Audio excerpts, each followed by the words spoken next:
Hello friends, hope you are good. This is our lecture number 3 of unit number 1st, that is mechanical working of metals. Today in this session we are going to look into the extrusion process. In previous lectures we have gone through the hot rolling process, piercing and hot spinning process. So let's get started with this session. So the first thing first, what is exactly extrusion means? आपके घर में सुबह सुबह आप जब toothpaste करते होंगे, ठीक है, तो आप क्या करते हो, उसे जब उसके कंटेनर को आप पीछे से प्रेस करोगे तो सडनली पेस्ट बाहर आता है, तो ठीक है, ये nothing but this is the extrusion process. तो इसी को हम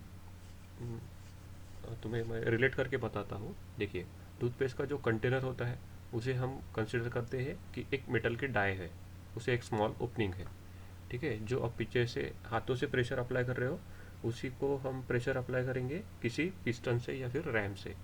और जो अंदर का पेस्ट है उसे कंसिडर कीजिए हॉट मोल्टन मेटल की तरह. तो देखते हैं एक्सट्रूजन प्रोसेस क्या होती है.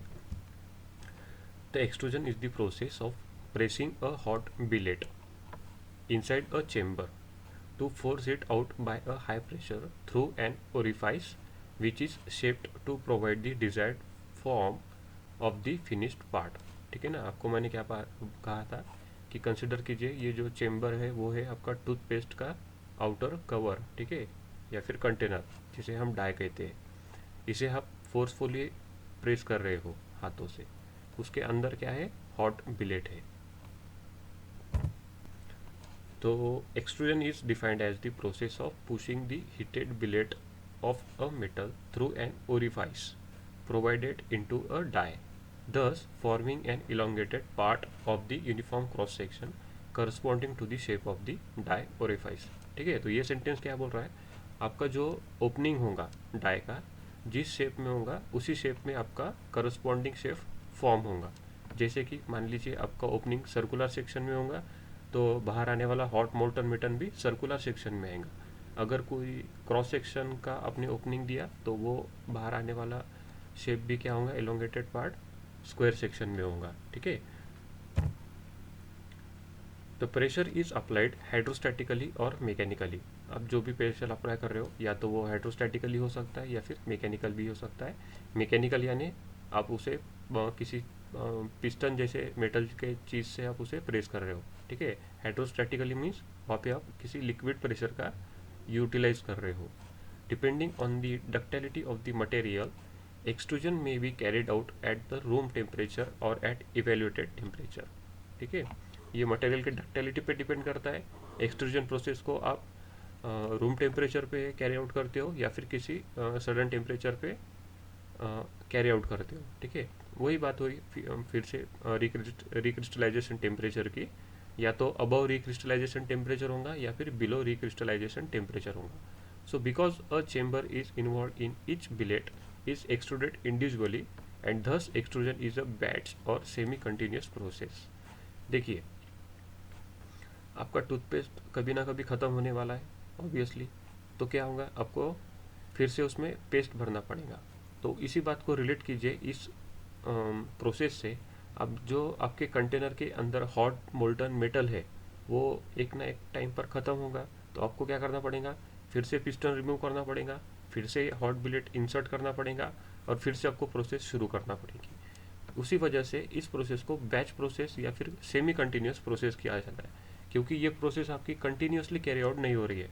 किसी स्टेज पे आके आपको रुकना पड़ रहा है, फिर से हॉट मोल्टन मेटल फील करना पड़ रहा है और फिर से आपको प्रोसेस कैरी आउट करना पड़ रही है. ठीक है. तो इसी वजह से इसे क्या कहते हैं, बैच एक्सट्रूजन या फिर सेमी कंटिन्यूस प्रोसेस. देख लेते हैं एप्लीकेशन क्या होते हैं एक्सट्रूजन प्रोसेस के. तो सबसे पहले एक्सट्रूजन प्रोसेस का होता है रेलिंग्स ऑफ स्लाइडिंग डोर्स.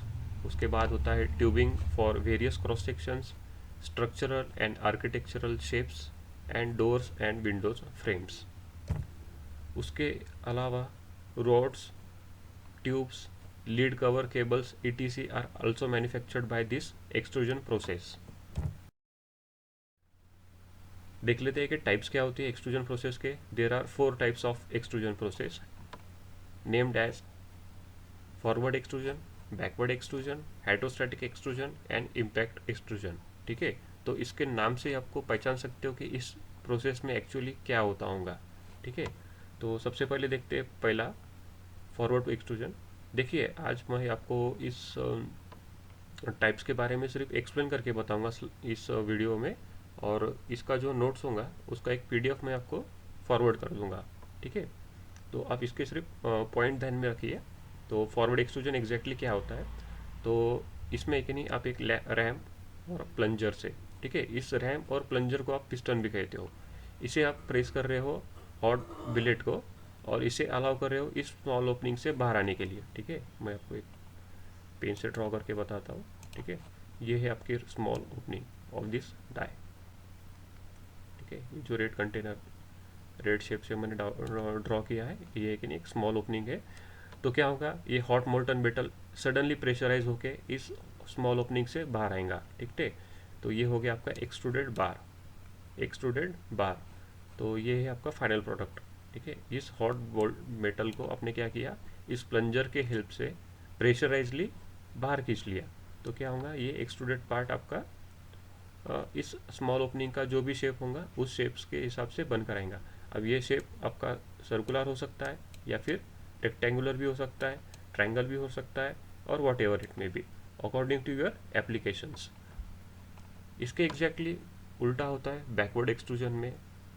देखिए इसमें रैम की जो डायरेक्शन है प्रेशर की, वही डायरेक्शन है एक्सट्रूडेड पार्ट की भी, लेकिन बैकवर्ड एक्सट्रूजन में रैम की पोजीशन जो है, देखिए डायरेक्शन ऑफ जो रैम है उसके अपोजिट है एक्सट्रूडेड बार की।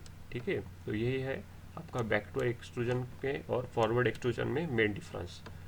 तो जैसे ही आप प्लंजर को इसमें प्रेशराइजली अप्लाई करोगे तो ये हॉट मोल्टन मेटल अंदर से, इसको तो कहीं जगह जाने के लिए जगह नहीं है। ठीक है, हॉट बिलेट को तो ये कहाँ से जाएगा, जहाँ से पिस्टन के अंदर आपको एक ओपनिंग दिया होगा। ठीक है, तो यहाँ से ये सडनली बाहर आएगा।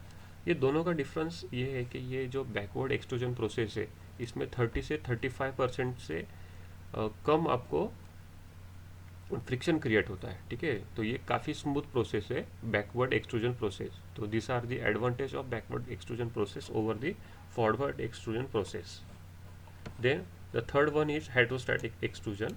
In this process, a hydrostatic pressure is utilized for pressing the extruded metals.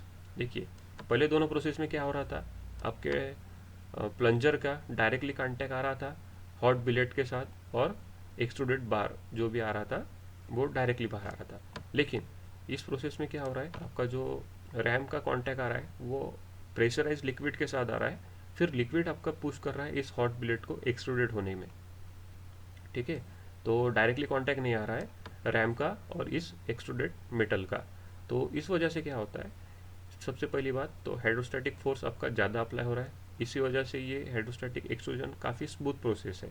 दूसरी बात, इसमें आपका मेटल टू मेटल कांटेक्ट नहीं आ रहा है, इस वजह से क्या होता है, फ्रिक्शन काफ़ी कम हो जाता है।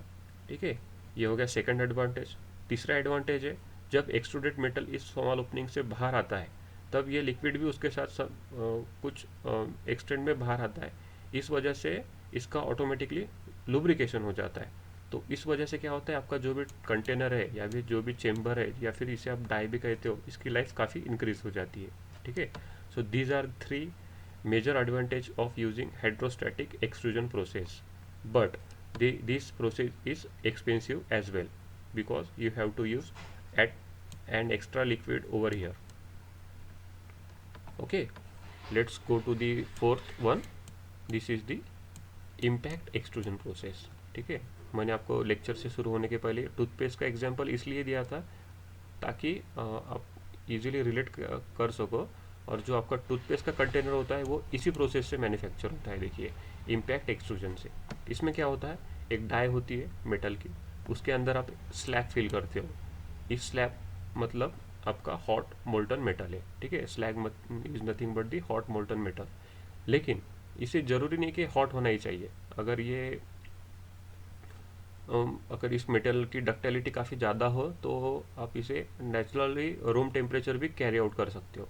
ठीक है, होता क्या है इस प्रोसेस में, ये पंच आता है अप साइड से और इसे पुश करता है, तो जहाँ पे पुश करेगा तो प्रेशर की वजह से क्या होगा, सिर्फ यहाँ पे इसे फ्लो होने के लिए सिर्फ दो जगह बाकी है, देखिए इस पंच के आसपास में, तो ये क्या होगा, सर्कुलरली फिल हो जाएगा इसके आसपास। देखिए सेकेंड फिगर में देखिए, ये देखिए जो ये मैं रेड कलर से ड्रॉ कर रहा हूँ, ये है आपका एक्सट्रूडेड पार्ट। ठीक है, इसने क्या किया, इस रैम का शेप एक्वायर कर लिया या फिर पंच का शेप एक्वायर कर लिया। तो आपको जो भी शेप का कंटेनर बना रहा हो, तो आप उस शेप का पंच बना लो और इसे डाई में पुश करो, तो आपका ये क्या होगा, फाइनल प्रोडक्ट बन जाएगा। तो इस प्रोडक्ट से आपके जैसे टूथपेस्ट हुआ या फिर कोई कॉस्मेटिक प्रोडक्ट्स के कंटेनर्स हुए, तो वो इसी प्रोसेस से बनाए जाते हैं। ठीक है, सो ये रहा सब, मोर और less this is all about the extrusion process and there types of process. Okay, forward extrusion, backward extrusion, hydrostatic extrusion and impact extrusion.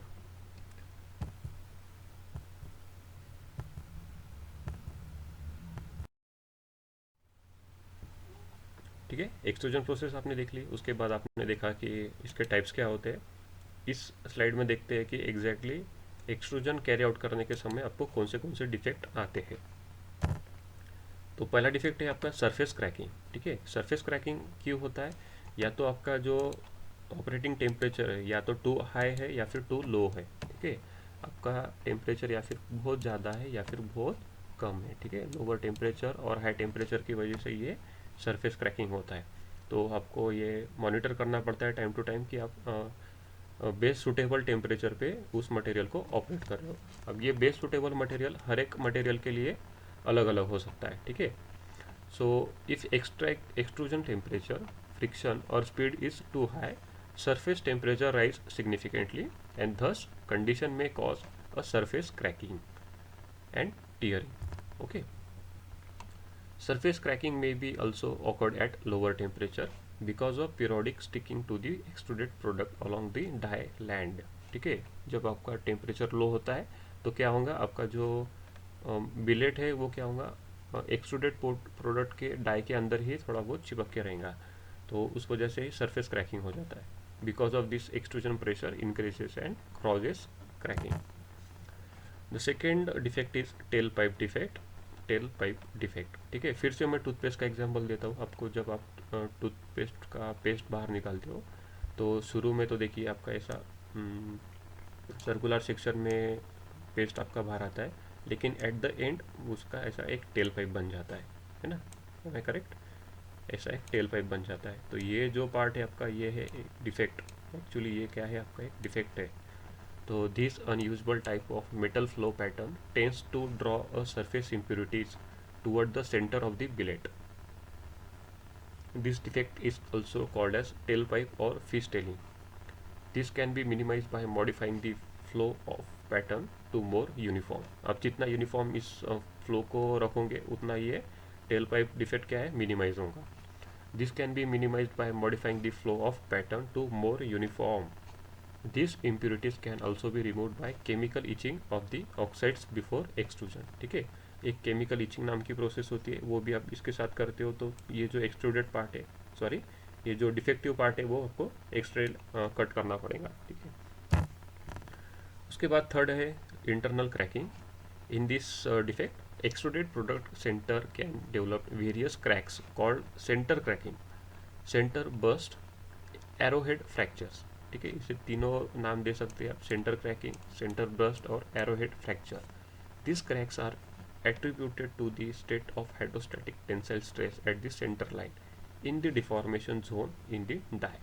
Okay, center cracking increases with the increase in die angle, increase in amount of impurities and increase in friction. center cracking आपका जो भी defect है वो ज़्यादा बढ़ जाता है यदि आपका डाई एंगल ज़्यादा हो, आपकी हॉट मिल्टन में इम्प्यूरिटीज़ काफ़ी ज़्यादा हो, या फिर आपका फ्रिक्शन काफ़ी ज़्यादा हो। ठीक है, तो ये तीन आपके डिफेक्ट्स है, आपको ध्यान में रखना है। तो आज के सेशन में आपको कोई भी डाउट हो तो आप पूछ सकते हो। आज के लिए हम यहीं पर रुकते हैं।